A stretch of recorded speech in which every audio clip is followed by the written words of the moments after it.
Hello everyone. Today we are going to answer some interesting questions about the plant transport system with experiments.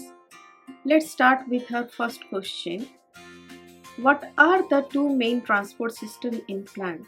What do they carry? They have two main transport systems, xylem and phloem.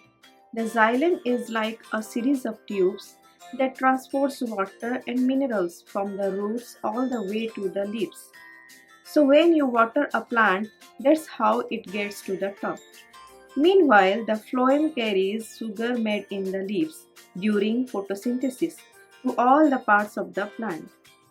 Let's put in a stalk of celery in colored water and the color travels up the xylem. Without the transport system, plants would not grow, bloom or survive. Next, question number 2. What happens if you remove a ring of bark from a plant stem? Why does it happen? The part of the stem above the cut appears swollen. The bark contains phloem, which carries food from the leaves to other parts of the plant. If you remove the bark, you block the food flow. The food cannot be transported to the part of the plant below the cut. The food then gets stored above the cut, causing that part of the stem to appear swollen. Let's move on to the next question. Why does a white flower turn red when placed in red colored water? The flower changes color as colored water moves up through xylem tubes. This simple experiment proves that xylem carries water upward from the roots to the leaves and flowers. Next, question number 4. What do you observe when a celery stalk is placed in colored water? You will see colored lines appear in the celery. Those lines are xylem tubes filled with colored water. Question number 5. Why do water droplets form on the inside of plastic wrapped around plant leaves? The plant releases water vapor through its leaves is called transpiration.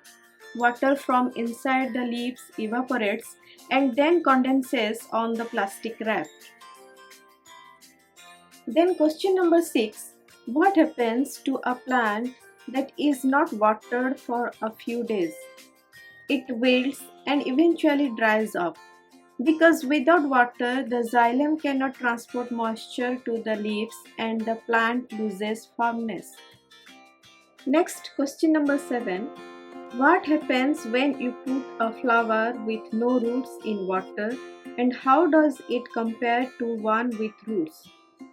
The flower with roots stays fresh longer because roots absorb water much better than stems alone, helping the plant stay healthy and strong.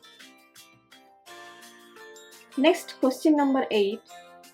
Which direction does water move in a plant and how do you know?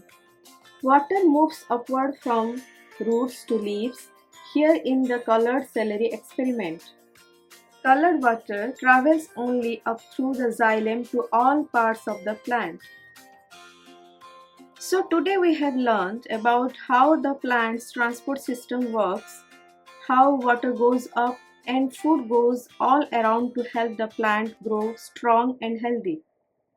Before we go, here is your science challenge. What carries water in a plant, xylem or phloem? Drop your answer in the comments below. Thanks for watching. Don't forget to like, share and subscribe.